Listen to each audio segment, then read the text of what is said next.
Somebody should have told you. Yeah.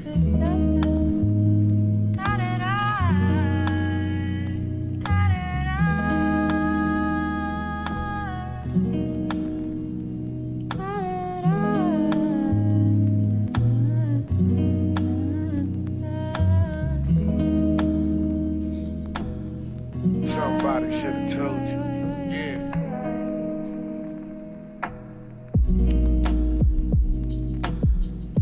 Why did you have to go and leave me all alone? All on my own now, I'm alone, but it's not that. It really bothers me, it's not that bad. I just wanna go home to you, run and don't get mad. I just want to come home to you, run and don't get mad.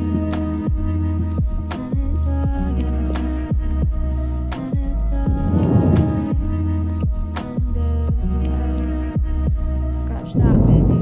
Just leave it to the bed. Maybe I can say that instead.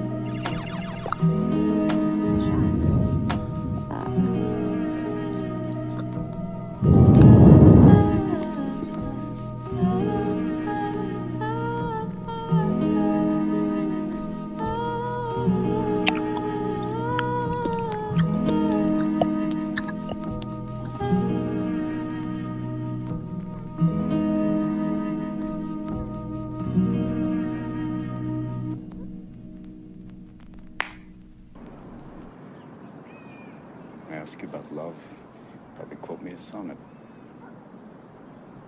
But you've never looked at a woman and been totally vulnerable.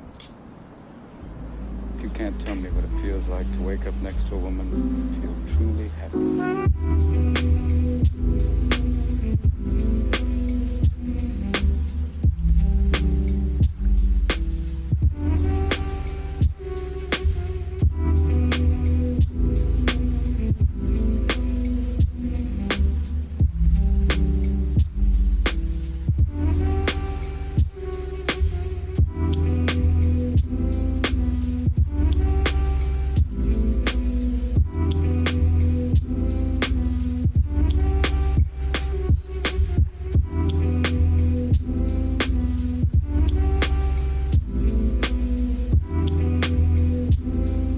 Someone really should just put him out of his misery.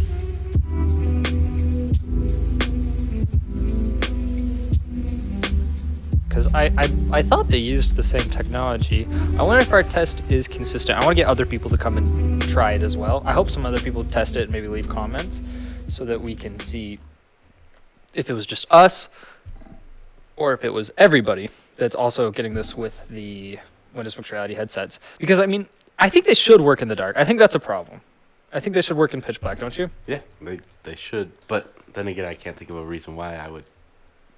Like, I'm going to have the lights on. Exactly. Like, you will have a monitor, you can have a lamp on, but I think it should work in the dark. I feel like that's like a technological standard that should be met, but it's not, sadly. What about you, Paul? Did you watch the testing Windows Mixed Reality in the dark video?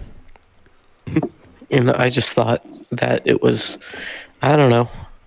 When I first heard that you guys were doing it, I was like, why? Kind of, because who's going to use that? Like, I could see it with the HoloLens in the dark. But with this one, I don't know. It just didn't, like, it was just a good video to make, I guess, rather than anything someone would actually use, because who's going to be doing VR in the dark? I mean, well, I would. No, sorry, guys. I'm going to mute my phone. I would use VR in the dark, especially because there's light leak on a lot of the headsets, especially if you have a smaller face. If it doesn't fit your head perfectly, you're going to get quite a bit of light leak. So when we do VR, we tend to dim the lights. We have echo. I think, is it just Paul? It shouldn't just be me.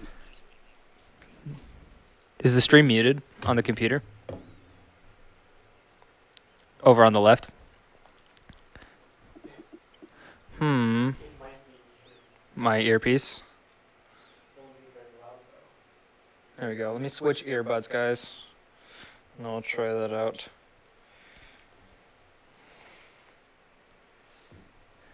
How about now? Is there still echo? Hello?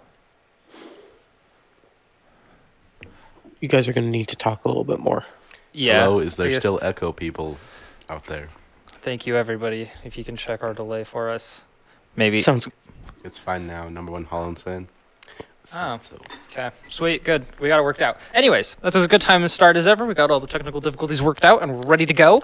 Welcome to the Reality Check podcast, episode number 40. Is it really 40?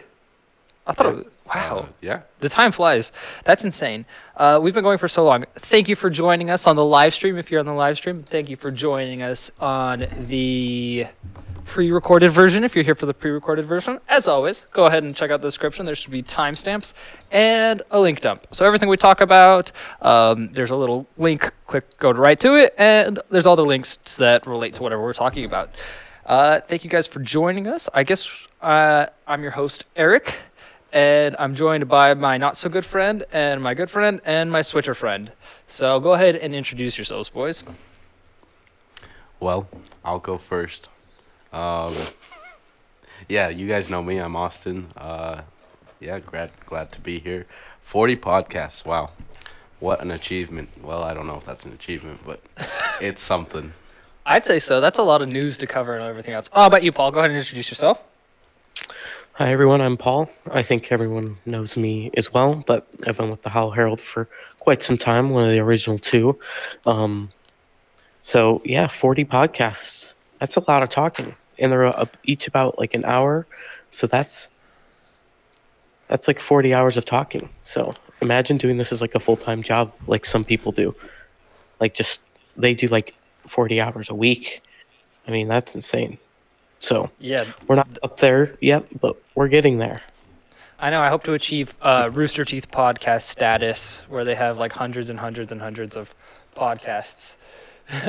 But that's crazy. When you get to that many podcasts, it's weird to have like a timeline of your life. Like they say on the Rooster Teeth podcast, I kind of noticed this too. Like I'll go back and I'll listen to a really old episode for a minute, and Paul or Austin will say something, and I'll be like, oh man, I would say this after that. And then I'll actually say that. It's weird. You're the same person, and sometimes your views have changed a little bit, but for the most part, the way you say stuff and your timing and how you would say stuff is very similar. Have you gone back and listened to any of the old podcasts? I actually have not. You should. It's pretty interesting, actually. Do you listen to them after we record them ever?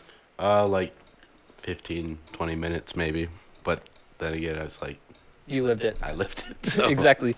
Yeah, I listen to most of them after we do it, just to make sure everything's all good and we didn't leave in any potty words or anything so we don't get demonetized, which I did accidentally in our newest video. I left in a bad word, but I checked the subtitles, the automatic subtitles, and it didn't catch it, so we're good there. What bad word will it be? Or was it? It was the F word. Did you not hear it at the end? No. You didn't? No. At the very end of the newest video, the song says F you or something like that, or F you all. Oh, the video. Yeah. Yeah, I thought you were talking about podcast. All right, so let's jump into news. Thank you guys for everybody for joining us. Let's go ahead and get right into it. Somebody, So read me a what would- topic, please. Talk about first. I don't know. Let's just start from the top of the list of news, and then we'll kind of sprinkle some other stuff in there. Okay, well, I guess this is less to do. Well, it's like mixed reality and cryptocurrency mixed in, which is kind of our two favorite things. So this will be a good topic, I think, to start us off here. It's more about that digital land company, Arcona. There was an interview with him on cryptovest.com talking about what his company's plans are for the future and how they're planning to sell this virtual land, as in like they're monetizing these virtual assets using cryptocurrency actually. So they're going to create these Arcona coins, which have the value of $1 right now, and you can buy them with Ethereum starting at the auction, and it will buy about 3.28 feet of digital land. So it'll be kind of interesting to see how this is bought into, because it's backed with Ethereum, which is a pretty like stable cryptocurrency that a lot of people are into. And it's kind of like this foreign idea that we've never like explored before, like digital land. What exactly does that mean, you know? Yeah, so that's what I was about to ask. What is digital land? Like, what are you actually purchasing with your Ethereum? Like, what's the good that you get in return? You get land, but what does that mean? So it's like they own AR layers, is what this guy is saying. So I don't understand how that works. So are they like the guy doesn't really the interview isn't that like far reaching. It's just like one of the question where I'm getting this from is what can people do with a piece of the virtual world? And they're talking about these AR layers. So my question is, does the company just assume that they own the entire digital world and they're creating this market? But I guess the idea is that they can either sell, like you can either sell or rent out your digital land to companies or creators to create their own stuff. So this is like a It's billboard? Yeah, it's kind of like virtual billboards. Okay. Interesting. So is it like if we looked on Google Earth, we could like theoretically put an overlay that would show like what virtual plot is owned by who? Yeah, and like so like a virtual plot in Times Square obviously is going to be megabucks, but like something in like Utah where you guys are from or we're from, I mean, it's not going to be worth much at all, you know, like you can probably gobble up all the land in the valley and then later if it ever takes off, you could be really rich actually if like in terms of speculation, you know. So are they also selling the platform to be able to put stuff on this land as well, or are they just selling the rights to that land essentially? They're selling the platform as well. Like they're selling a marketplace and the land inside of the marketplace. So basically, they've created the market for the digital land that exists around us, which is kind of interesting to me because theoretically, if you own enough land, like if you own enough land a mile up, you could own the sky and put a virtual billboard over the sky, and anyone wearing a headset could never see the sky because you have a billboard up above their head. It kind of like gets into this idea of like hyper reality and how it's going to be regulated, you know, like this idea of virtual land. Like, are we going to have federal land online? That's a really interesting point. That's what I was thinking. Like, who gives them the right to the land? I guess whoever owns the platform owns the land at that point. So it's like first come, first serve. It's like who owns the moon? It's like nobody really owns the moon. Who owns the space on the side of your wall? Like if it's your house, does someone else own the virtual space around your house, or do you automatically get that? I'm not sure. I know you're not sure, but what would you say? Do you have rights to your virtual land that you already own the physical property of? Because to me, that would be how I would. That's how I would go about it. The way he says it is, so digital land can't belong to any state. It's connected with the natural landmarks on the Earth's surface, but all the data will be stored on our servers. However, if your project violates legislation, authorities can request to block the content. So, yeah, I guess if you own your building, you own the virtual land associated with that building. So I feel like what we're going to see is like a lot of lawsuits surrounding this company, and the fact that not every, like, what company is dumb enough to say, oh, I own my building, but you're selling it for $1 per square foot per square meter on your website. So I'm going to go in and buy my entire building in virtual world. But technically they can just go in and say to any government, sue the company and say, I own this land. They have to just give it to me for free. And anyone can do that with all the property on the entire Earth because it's owned by someone. It's not just like there besides Antarctica, you know? It is interesting because it also depends on what they define as property. Do they define goods as property? Is your car considered a landmark? Or, because if you move it, it's like sitting on someone else's property, but it's there. So you can just go park your stuff everywhere. I don't know. It's a really interesting idea. But I think one thing that's really important, for all of this to work, there has to be like everybody has to be on their platform. Because you could generally have like 8 different platforms, and whatever AR headset has different property labeled to that, or I guess app store. There has to be like an ecosystem. They have to be selling a whole entire ecosystem for the headsets to use, and They are selling the ecosystem.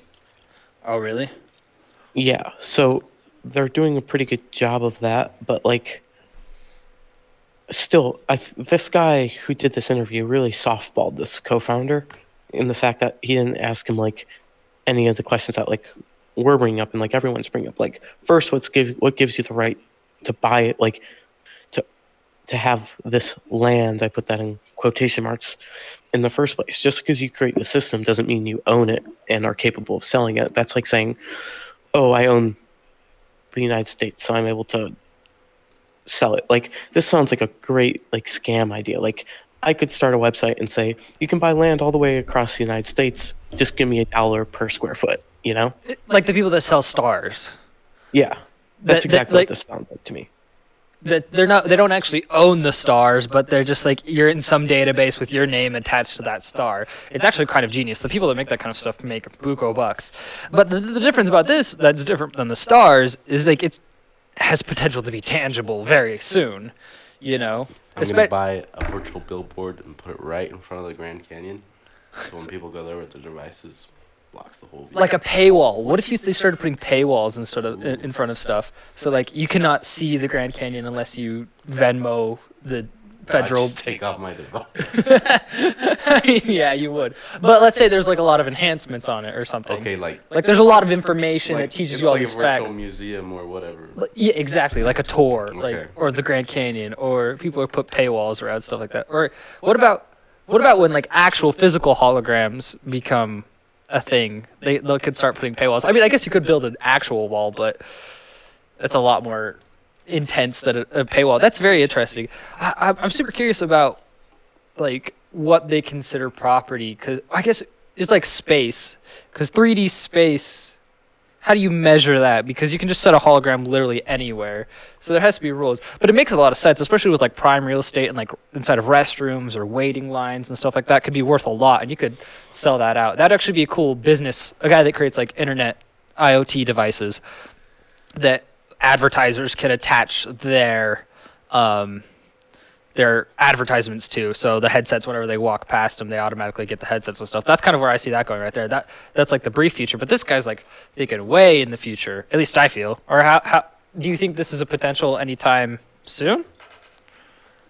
No, because I think it's so tied to the headsets right now. I mean, the Microsoft HoloLens is not going to run the same technology as the Magic Leap, and neither is the Apple one.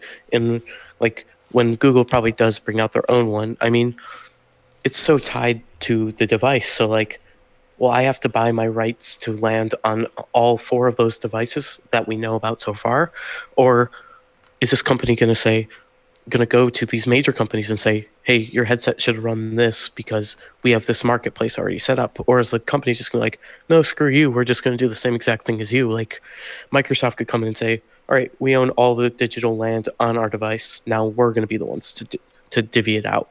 And they could do probably a much better job of it than the way I believe this guy is going to be setting it up, you know? Exactly, because I mean, it wouldn't be hard for Google to come in and just throw in AdSense into this idea, and then it's a whole other surface like the internet. I mean, Google runs. This is okay. This makes a lot of sense actually. An analogy to the internet, because Google runs ads on the internet. There's very few other people that do pay-per-click or analytics like they do. And so if you want to put ads on your website and make money on your property, on your domain, you go through these people and you give them your property to put it on. So you own that property, but yet they're taking up that space so you can get money and they can get them. I could definitely see a platform like that where I own the property. It's my physical property, but I can rent it out to Google, you know, for their analytics and stuff like that. I see that going much farther than me purchasing property and then selling it out. Maybe that's because I still don't think there's any. If you own it in real life, you should have physical properties to it. Because it's like, how far up do you own of your house above your, like, how deep do you own and how high above do you own of your house? It's. I think it's all the way. You all the way? Yeah. You don't own anything below your house unless you own the mineral rights to your land. You own everything above your house. I think there was a lawsuit recently that stated that, because there was a drone. It was a drone case. A guy was creeping on some people with his drone over their property, so they shot it down, and they were stating that he invaded their privacy, and I think this was in Kentucky, so of course it was upheld, and so the guy had to pay some money, I believe, because you Dang. own airspace above your house. Like, I forget how far up it is. I don't think it's infinite because I know Probably like how would just airplanes below fly over? airspace. Because you could be like, oh, I'm going to charge you to fly through my airspace, you know? Yeah. Yeah. Which would be awesome, like a toll for just the air above your house. How And would you track that? Airplanes just rack up thousands of dollars just flying across because every house there's like a QR code or something that's just like, oh, airplane went over. Here's $100. no, yeah, that's hilarious. Also, this is very topical right now with like all the news of the president going into Bears Ears and taking over federal property there. It's something crazy. Like at least in Utah, it's over 70% of Utah is owned by the federal government. So it's like at that point, who has the right to go pollute that with holograms? Or does it just go to the federal government and they can do whatever they want with that? Does it mean like they have tracking rights? They can, if you enter their property, they have rights to track you. I don't know. There's a lot of interesting. I would be curious. I bet this topic has been gone over with like Google Earth. I bet there's some interesting studies that Google Earth had to do or had to deal with the government or had to do stuff like that. Like, do they have a right to take a picture of your house? Right. If it's your property. Like, you have a right to take it down, but in the first place, do they even have a right to take that? I don't know. There's got to be a lot of legality in there, but do you think this guy's goal is to actually be the pioneer of this, or to just be the like a kind of like a patent troll, like an AR space troll? Because you know there's going to be something similar to that. Do you think that's his goal, or just to make quick bucks off of Ethereum? He's probably just waiting to be bought out by some bigger company or a patent troll. Like, that's two very possible ideas. But it is a very unique concept. Like, it's just like adding a whole new layer to our environment, which is something I haven't thought about before. Yeah, which is like the end goal of AR, in the end, is to just add this completely new reality to it. And I guess there is this reality sitting around you at all times that you're not aware it is there, but it is, and it will be definitely there. And the rights to like, because I know this happened. There's a game called Second Life, where it's basically you just build your own character. It's like WoW, but with Do you play that a lot? nothing to do. No, I wish I did. I wish I was alive when Second Life was really popular. I mean, I wish I was old enough to play Second Life when it was really popular, because it was like there was like a big transition shift. Like, people were making fun of video games and people were doing all this, and then like every day people started using Second Life and people were making their livings on Second Life, and that really like pushed us here. But it had the same problems where they had online property that you could go purchase in game, and people were going up and buying tons of it and just trolling people and raising the price up really high because they were just first. And I don't know how they dealt with it, but I think something very similar could come of this. What else do we have, Paul? What's some of the other news stories?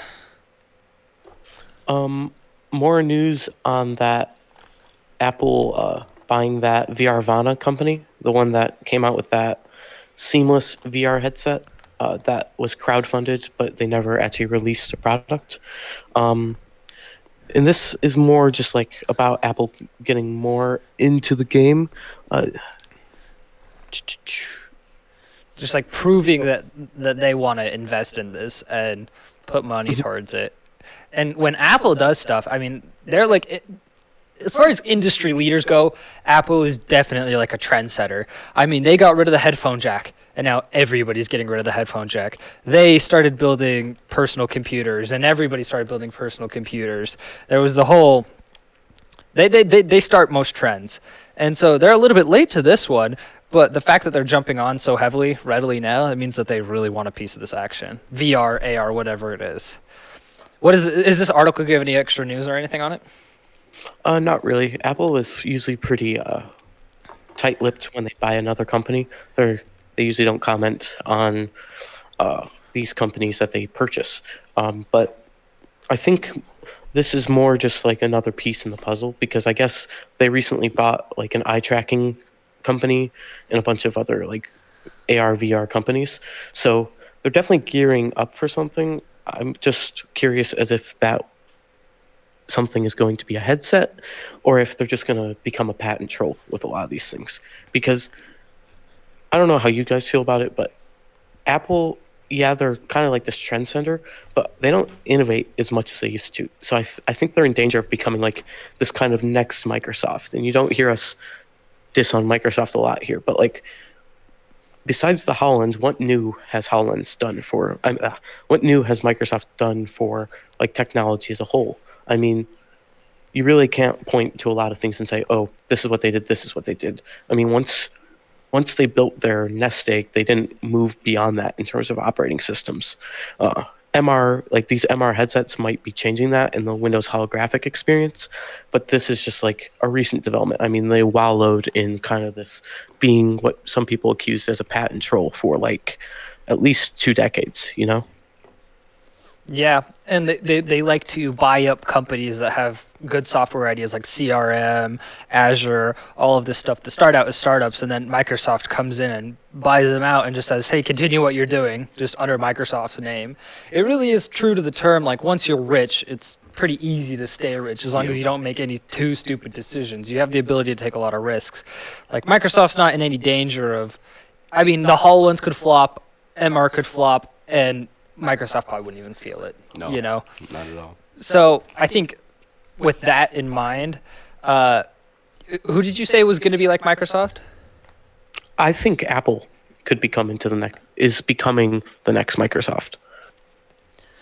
It's interesting because these companies are all kind of transitioning. I heard analogies that these are like the big oil companies of like the 60s and the steel companies of the 1800s, you know.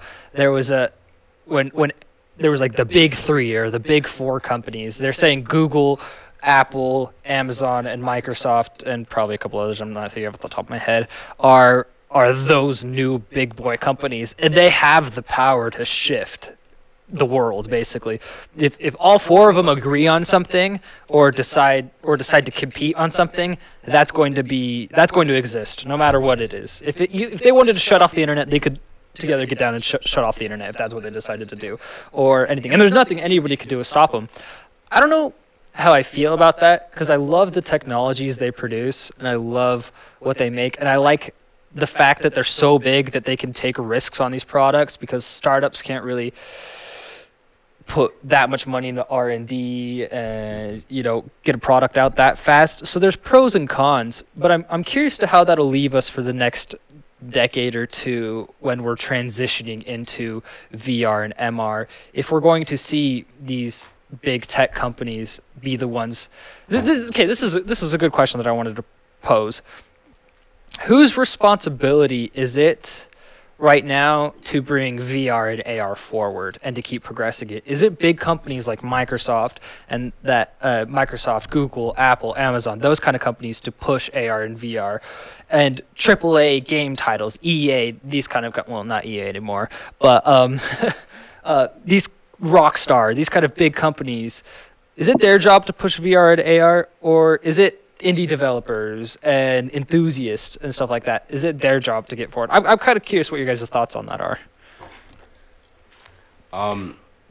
Well, certainly, like, we're talking about, like, HoloLens and... HoloLens, mixed reality, Oculus, well, and games for them, too. I mean, there's certainly not that many applications for these things out yet, so I would credit it to more or less the community, the indie developers, that sort of thing. I mean, there's a few like flagship apps that do come out, but like mainly that's the community that's pushing and driving innovation and new ideas with this new technology.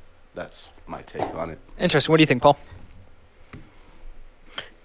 I think it's, in terms of just purely adoption, it's totally on the big companies. I mean, all of these smaller companies, like, think about Meta. They have like 0 to no marketing materials, and that's because they can't afford to put all their like time and resources, being mainly money, into marketing these things. They have to put it into research and development to keep up with companies like Microsoft and Magic Leap. Even though Magic Leap hasn't come out with anything yet, Yeah, I'm still going to put them in that league as a mega company just because of the billions of dollars they have behind them. I mean, I think we looked up Meta before, and it wasn't I don't think they have a lot of money. Like, they obviously have a decent amount of money, but they're not going to be able to go out there and say, oh, try out our device to the common person. They're going to have to send out like individual sales teams to companies and try and get in the door, like cold calling. But if Microsoft, And they're struggling to fulfill. What? And Meta's struggling to fulfill what they've already sold, like just because they can't even afford to. They have to basically pre-sell. They have to build some, send them out, make a little bit of money, so they can build the other ones to give to other people. Sorry, continue on as you were saying.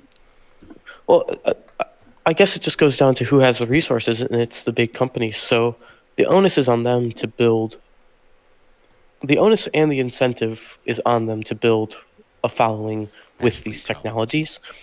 And then the small developers, the small companies will come in and they'll fill in the niche markets that are filled by this major market. And then if someone in the government decides that, oh, these companies are too big, then they'll break them up. But in terms of just like small innovations and filling niche markets, that's the small companies. But mass appeal, that's the big companies who can afford to take a hit to spend billions of dollars a year on marketing, you know? Exactly. I'm split. I'm really split because I think it's like, obviously it's everybody has to work together, but as far as who's making the most impact and who's making the most influence, I'm still split because there's so many cool indie games and there's so many cool, and now we're starting to see AAA titles. I'm gonna talk about VR specifically in just a moment, but I just want to say hello to everybody that's in the stream real quick. Welcome, number one HoloLens fan. Thank you for always showing up. Snail Mail Games, thank you for showing up. We're going to get to the Magic Leap Drama section in a moment. Dude, we just had... He's from Utah, too. Oh, sweet. Well, welcome, fellow Utah.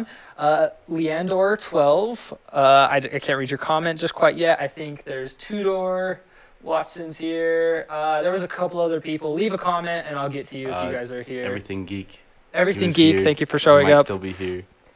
Leave a comment and we'll say hi. Go ahead and keep conversation going. It helps us come up with ideas to talk about, and we'll get to you guys' comments eventually. Anyways, back to what I was saying. So I posted the video all over Facebook and all these VR Facebook groups, and I was like, what do you guys think of HoloLens VR? Because we posted the video about HoloLens doing VR. And while I was doing that, I was reading through some of the posts, and one of the posts was about Doom VR being like really crappy. People apparently did not go over very well. It's a AAA title. People were very excited because it's like, you know, Doom, this big company. I don't know who makes Doom. Is it id Games or something like that? Bethesda made it. Thank you. Thank you, Caden, over on the switcherboard. I'll never know his face. Bethesda's getting behind VR. I mean, that's a big deal if Bethesda's going to be pushing this stuff. And it turned out like crappy. And people were very mad that this AAA title was not doing a good VR experience and not putting all the resources that they could. And they're like, it's these companies' responsibility to show how good VR can be. Don't just make a little like indie title crappy thing to throw to the VR peons. They want like a full-fledged experience. And I kind of agree with that. I think it's on those developers if they want the medium to go anywhere. If developers or big companies have any desire to see VR go anywhere, they're going to have to dump in buco bucks into development, R&D, and all of this stuff. And I don't think we've seen that, but I really think we're starting to see that now with Microsoft jumping in the game, Bethesda, Skyrim VR. I mean, there's so much stuff coming out for VR now. Do you think that's a signal of things to come, or do you think this is just people testing the waters and seeing how it's going to go? I certainly hope it's things to come, because Fallout VR would be amazing. It comes out next week, I think. I know. It's going to be sweet. Hopefully. Yeah, I think it hopefully. is. Everybody's really pumped for it. And I heard Skyrim VR was incredible, so I don't know. I think it's definitely a leap forward. Certainly one that needed to happen to get VR even more mainstream than it already is. And I think it's gonna be awesome. Hopefully. Yeah. I think this definitely has the potential to be awesome. What about you, Paul? What do you think? No, yeah, I think it has the potential to be awesome, and every big company is good for a few flops, especially at the start of a new, really a new medium of creation. I mean, they've been developing for consoles forever, and then suddenly it comes to them that, oh, you should make this VR title. I think it was like, oh, I have to do this now? It was kind of just like this kind of different viewpoint that they had to work from. So everything is a building block. I mean, you're going to learn more from your failures than you are the success. So if they can go in and say, okay, people actually want a more rich experience than what we just gave them, and we did a bad job of it at first, let's keep developing for it. And I think a good starting place, and I think one of the best devices to help out with this is actually PlayStation VR, because that really is, you're still building for the console you know very well, and you're just adding VR capabilities to a lot of the games you already make. So there's not a lot that can go wrong there. There's obviously some things, but I think that's going to be huge for the adoption of VR as a whole. Once people have something on a console, it's very easy to port it to the PC and many other consoles or many other devices, you know? Exactly. And I didn't realize how many, honestly, this is going to sound ignorant, but I knew PSVR was a thing, but I didn't realize how popular it was until I got on all these Facebook groups. PSVR is everywhere. There are tons of consumers and people and enthusiasts and groups waiting for games and waiting for experiences to come out for PSVR, and they're excited about it. And that's like the first like really big group that I've seen that's really excited. I don't really see it from the Vive or the Oculus as much as I do the PSVR guys, which I think is really exciting. I have an interesting question, you guys. So and I want to pose this to all of the viewers out there listening. So if you guys made it this far, or if you're listening to the live stream, please leave a response in the comments, because I'm very curious about people's thoughts on this. Maybe we could even title the podcast this, or something related to this. So I just picked up a Nintendo Switch. I have it right here. I just wanted to show it off because I feel fancy with it. It's awesome. And I'm going to go out on a limb and I'm going to say this is the future, 100%. I'm saying this is like the console killer. Okay. Well, the console transformer. This is going to transform the medium of games, because you have a console in your hands that plays decent enough games. It's the perfect level of compromise, in my opinion. I feel like with everything we have to make compromises over cost or specs or something like this. And I think, honestly, Nintendo hit it on the mark. And Nintendo's not really the company I thought that would be pushing the next generation of gaming. You know, sometimes they push the next generation of toys, like the Wii and the Wii U and such. But this is like a true gaming console. So for those of you that don't know what the Switch is, Google it, and I'll just run through it real quick. It's just a handheld device that's slightly larger than my Galaxy S8 Plus, and it runs games in 720p on the screen, and it's got detachable motion controllers, and then it's got a dock. You just place it in the dock, and it plugs into your TV, and it plays them at 900p resolution, which actually looks really good. Everything's 60 frames a second, and it runs game. Everybody threw it out as nothing until people like Skyrim, Doom, LA Noire, so Rockstar, Bethesda, these big companies have started making games for it now, and it can run them all in beautiful 720p HD, which looks good on a handheld, and 60 frames a second. It looks beautiful. You've seen it, right? It's awesome, isn't it? Played it. It's awesome. It's incredible. So my question is, I used to think like VR was the next version of gaming, and I think I've changed my opinion to say this is the next version of gaming, that we're going to see a mobile / powerful enough plug in and go kind of thing. What do you guys think about that? I think for now, yes, it's definitely the way that we're going to go, because that's what people, it's like close to what classic gaming is, you know, because you got controllers and joysticks and stuff like that. And then I think it's going to evolve into a cross between the highly mobile, untethered gaming, plus you have your headset. That's what I think it's going to morph into. Like almost as a booster. Like your headset would have some of the processing power, but you could still run it off of this. Right. That'd be cool if you could have a VR headset where you put this in your pocket or on your belt and ran your entire VR system off of it, like a Windows MR system. That would be cool. That's definitely where this is going. And I would be willing to diminish my VR experience quite a bit to not have cables. Oh yeah. Yeah, you feel that way? What about you, Paul? Oh yeah, definitely. I mean, cables are the biggest limiter of VR right now. Yeah, they keep you like relatively safe because like you're not going to run too far away from your computer or run into shit. But I mean, if you've got like if you have a virtual barrier you can see, then it works perfectly. In terms of the Switch, I can see it being like, yeah, the future for maybe like the next 5 years, but I still think that VR is where things are going. Like, yeah, that's nice and all, but I just think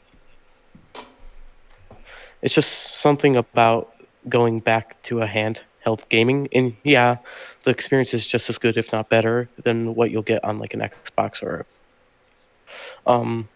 but still, I think, I don't know, I just think VR will be the future of like gaming and entertainment and stuff.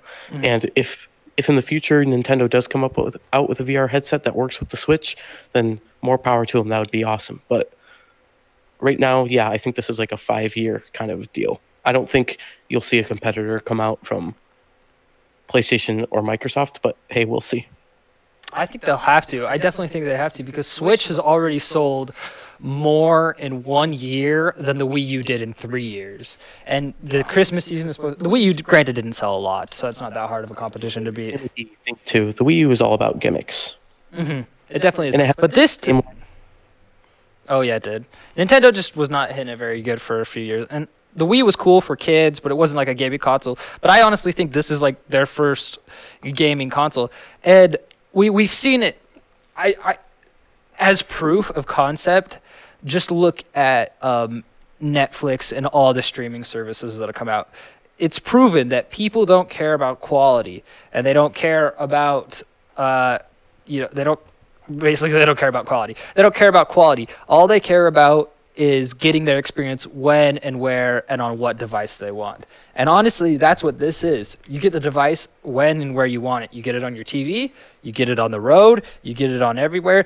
And sure, Netflix isn't as good as a Blu-ray player or a 3D, or whatever your setup is on your phone or something, but you still get to watch it there as you want it in HD, in decent specs, and it's good enough. It's those compromises. And I think people are a lot more willing to take those compromises to be able to get ease of use, to get, what's the word I'm looking for? I can't think of the word I'm looking for right now, but, and I really think that's it. I just wanted to talk about the Switch for a minute because everybody out there, if you guys are interested in gaming or anything, it's kind of expensive. It's $300 still, and the games are still $60, which I can't remember the last time I paid $60 for a game. It's probably been since I was like 15, but it's awesome. So I definitely think we'll see competitors from Microsoft very soon because does anybody know how the Xbox One X is doing in sales? Is it out right now? Yeah, it's been out for a while. I didn't know that. But instead of getting into that, I wanted to ask I just wanted to bring up an interesting thought. I would like to see the data on how many people are getting the Switch as a supplemental gaming device versus how many people are getting the Switch as this is going to be my main console for the foreseeable future. They've foregone the PS4, they've foregone the Xbox One, the Switch is where they're at. Or if they've had another console, how many people sold that console to get this? Because you know how when like a new PlayStation or a new Xbox comes out, everyone trades in their old one for the newest best thing, So I would be interested to see how many people see the Switch as like this supplemental gaming device, kind of similar to like what the PS4 was or what the DS was, Yes, and the DS sold insanely well, and I think the DS was handheld gaming though, and I think there's not going to be handheld gaming anymore. I think we're going to see this like weird ambiguous area of there's got to be a term for it, pseudo console, pseudo handheld gaming. But to answer your question, I don't think the game lineup is there yet for Switch. And there's a few issues. I will talk about some of those issues. It doesn't have Netflix yet. It doesn't have a web browser yet. And it doesn't have YouTube yet. So it literally is just a game console at this point. But I could very easily see this coming in as a one device. I mean, it's got a touchscreen. I mean, I could even see Microsoft making their Surface with some type of controller that you plug into the side of it like this, or just a tablet that's powerful enough that's a competitor. I just see people are going to start entering this realm, I think, because there's capital to be made there. And I mean, if Xbox came in with their lineup of exclusives, if you could play Halo, if you could play GTA, I don't know, whatever. And we're getting to the point where like we can almost have the power of like a full-fledged desktop in the palm of our hands. Oh, exactly. And so it can just be, I mean, eventually it's going to be either just displaying the bigger screens or virtual screens. And you're just going to have your one device that does it all in your pocket. Exactly. That's what I think this is going to, too. And I think VR is a peripheral of that. And I honestly would have thought that would have been your phone. Mm-hmm. Well, I don't see phones progressing anymore. I think that's my worry about phones. Like, people are like, oh man, VR on your phone and stuff, but phone specs aren't progressing really. Phones aren't progressing that much. So I don't know. This is just a topic I want to hear on. I was curious about everybody else's thoughts. What do you guys think of the future of not just gaming, but peripherals in general? And I think this is definitely an avenue that we're going to be seeing as a transition into VR and those kind of technologies. But don't get me wrong, I totally think VR is still there, and for hardcore gamers, it's perfect. But what's some of our other news articles? The HoloLens. There was a surgery performed. Yeah. You want to talk about it, Austin? I never read the article, so did you read the article? Oh, posted it, didn't read it. That's a mainstay on our Slack. Yeah, so there was the first surgery performed using Microsoft HoloLens. So 2 surgeons performed it together. They both had HoloLenses on, and they used an anatomy app, and they overlaid the anatomy of the patient as they performed the surgery. So they were able to work collaboratively because both HoloLenses could see the hologram, and they could instruct each other almost on what they were doing, looking at using the overlaid anatomy and performing the surgery at the same time and seeing exactly what they were messing with. Obviously, you should hope that your surgeon knows what the hell they're doing without that, but it makes their job a whole lot easier so they can worry more about being precise with what they're going to do and not leaving like scissors in your body and stuff, which happens. So That happens. Yeah, all the time, actually. Oh, yeah. Yeah, doctors get sued all the time for leaving stuff in people. Especially scissors. But yeah, Sorry, continue. it was just really cool. I guess that it was just a nice little collaboration, like an idea of where the HoloLens is and can go in the future in terms of just.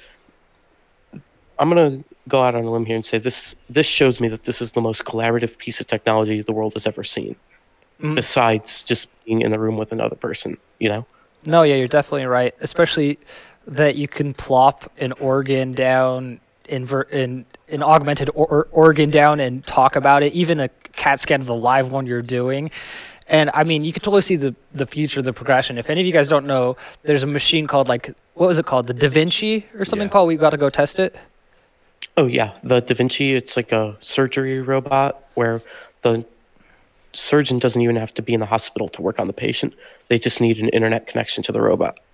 And so you could see the whole virtual augmented reality body with your things going there. Go ahead and Google it. It's an incredible machine. We got to go test one out. It was really awesome. I mean, and the precision of it is intense. But my point of talking about this is, from what I understand, the legal loopholes and all the licensing and stuff they had to get it into a medical field was immense, apparently. So the fact that the HoloLens went through and took the time with these people and the developers, all this huge collaboration to get this on top of someone's actual body, where theoretically their life could be, if the device freaks out and it starts covering people's faces, or I don't know. There's lots of things that could go wrong. But the fact that they trusted enough to put someone under the knife, I actually watched the video, and it's like a little gory in some parts. Like they're actually cutting the person up with the holograms and stuff. Number one HoloLens fan said he almost threw out his dinner.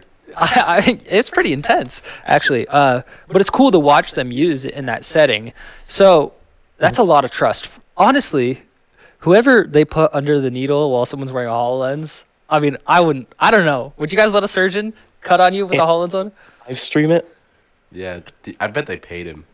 Like, just gave him the surgery for free or something. I would have totally just opted into that. I mean, to be the first patient ever to be operated on while the surgeon's wearing a HoloLens and it's being live streamed, I'm down. Like, how many people probably watched you have surgery? and are going to continue watching you forever, because this is going to be used in medical classes, this is going to be used in technology classes, this is going to be talked about a lot, significantly. And I would feel more comfortable almost that it's live streaming that they're wearing HoloLenses, because all of these people are banking on this to work. So there's no way in heck they're going to mess up your surgery. It's going to be probably one of the most like focused they've ever been and so on a many, surgery. like, plan Bs and Zs. Would you do it if I came up to you and I was like, hey, there's a surgeon here. He wants to do a surgery. It's not free, but it's discounted, and we'd like to live stream it. Sure, why not? You do it? Yeah, dude. I don't know, man. I think I'd do it too. That'd be awesome. Then again, I'm never down to just get surgeries for no reason. Oh yeah, obviously you'd have to have something wrong with you. They're just like, can we operate on Austin for nothing? We'll just take out, what is it, an appendix? Can you live without an appendix? Yes, We'll just take out Austin's appendix for no reason. I think it's already out. Really? I think so. You got your appendix taken out? No, just kidding. Confessions on the Reality Check podcast. Anyways, what's our other news articles? Let's rattle them off real quick before we end this baby. That was it for news. There was just a little bit of cryptocurrency news. I guess, I don't know if you meant to put this in the podcast, Eric, but a mining market got hacked and 60. Oh yeah, for like 60 million. Yeah. Ooh, that's not good. Whoops. Also, I looked up the Xbox One X's sales, and they're doing extremely well. In the UK, it sold 80,000 units, and that took the PlayStation 4 Pro 4 weeks to achieve, and that was in 1 week. Wow, that's impressive. I'm down for Xbox One X. I think there's a happy medium for everything. I think everybody can live cohesively. I don't think it has to be one way or the other. PC gamers can be PC gamers. And now you can have an Xbox that has the same specs as a lot of people's PCs for a lot cheaper.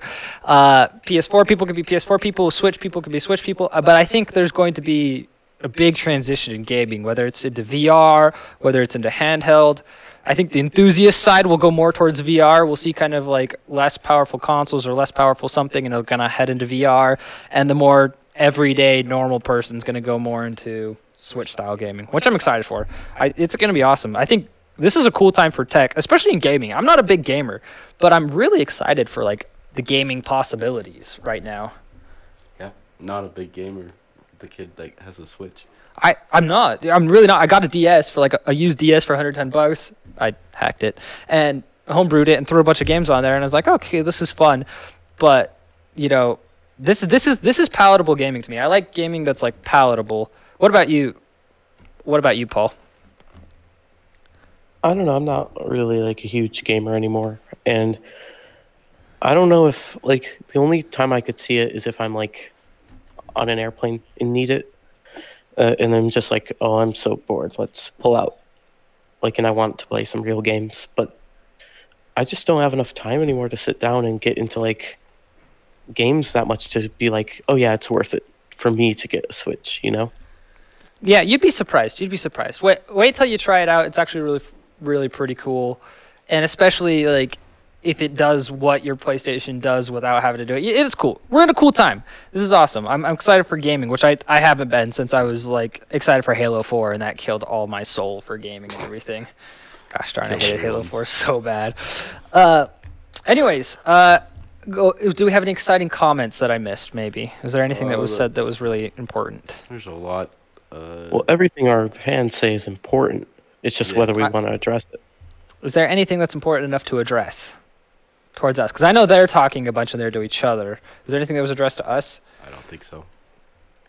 I'm not looking at it. Anybody see anything? No. Snail Mail Games asked if we saw MR coming to the, like, if we think Microsoft should put MR on the Xbox, and number one HoloLens fan addressed him and said, well, they already have plans to do it. And I was just going to add into that conversation that, yes, they definitely should, just to continue the technology in a positive direction. They'd be silly not to. Mm-hmm. They'd be very silly not to, especially with console VR is where it's at. So I think so, definitely, especially it just the settings more made to it. Just pull your coffee table out of the way, you go. I think it's definitely going that way. And playing with friends, it's actually surprisingly social. What else was I going to say? I think that was it. I can't remember. And I'm going to remember right after the podcast. Any Magic Leap drama. Because we promised we'd get to Magic Leap drama. The name of the new headset potentially Is will the be the Magic Magic Leap 1. Whoa. That's artistic. That's really freaking artistic. I love how artsy that is. Magic Leap 1. That's not going to be confusing at all. Magic So- Leap 1 done. Boom. Dang, shots fired. Ooh. So The horn sounds. we're still making predictions. Predictions on Magic Leap? You still thinking they're going to make that early 2018 Christmas release date? Considering that's in like 3 weeks? No. No? No. What about you, Paul? Nah, they're going to.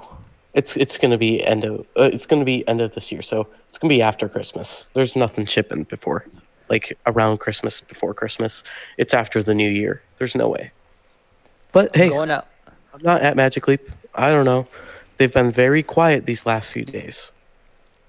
They were always quiet, sadly. Yeah, So they haven't said anything about anything. I'm going to go out on a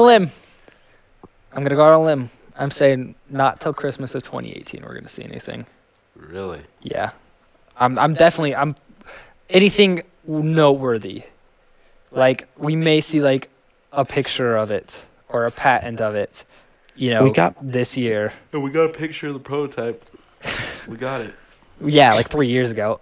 So I'm I think we actually have a patent here. I'm gonna post this into Slack, and then I'll link everyone you else can to grab it it. in the The chat. chat. oh, never mind. Okay, yeah. Paul has rights to post in Slack. So, do you want to pull that up real quick? Maybe. What year was this? Does it say year? Patent. What does it say? Patent. August 2017. 2017. How did they file a patent a couple months ago for it? It looks stupid. That was like 4 months ago. You don't have to. No, that's bad. That's awesome. I'd wear the hell out of that, dude. You would? I mean, I thought patents shouldn't patents be like filed like way before production and way before designing and all that stuff? Yeah. No, you can set up an NDA, and then you can have a patent pending during that time. It's just in going into production, you can even have a patent pending, which is what this is going to be. But if you keep it quiet enough, which they've done a really good job of, and with non-disclosure agreements, they can sue anyone who talks about the Magic Leap outside of Magic Leap's offices or with Magic Leap employees or other people who've signed NDAs, and you can and they can protect themselves pretty well with that. And they can make a lot of Article money 404. if a trade secret's violated. So they're fine without doing the patent until then. Interesting. I'm curious to see what Noah will have us to say about this, as always. Ask the Magic Leapers what they're up to. So The magician. I'm still sticking by my next year thing. Maybe a developer will get one here or there, but talking about your NDAs, I mean, I feel like someone would have leaked something. If there was anything like really, really worth leaking, I think that something would have got leaked at this point.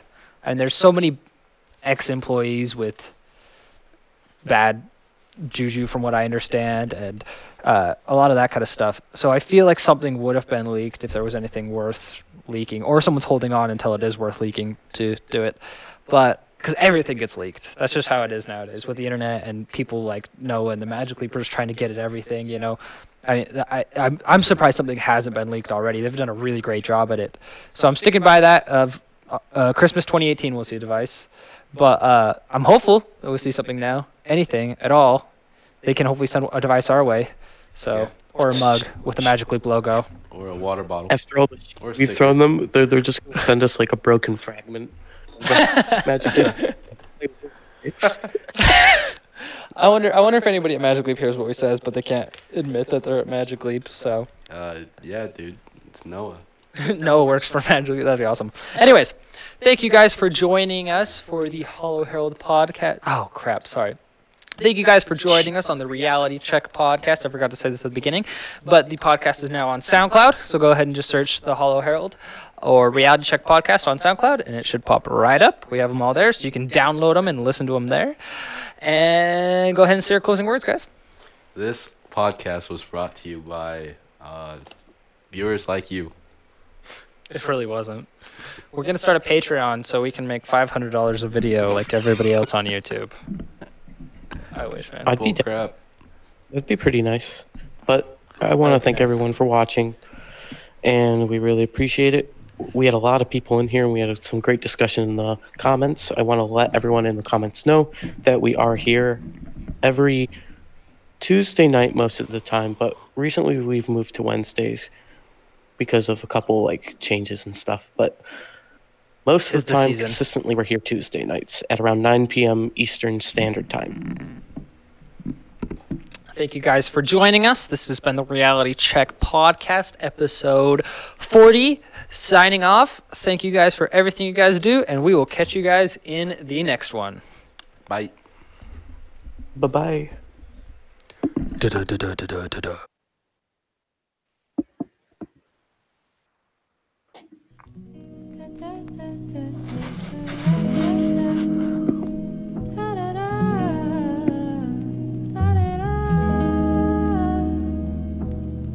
Somebody should have told you. Yeah.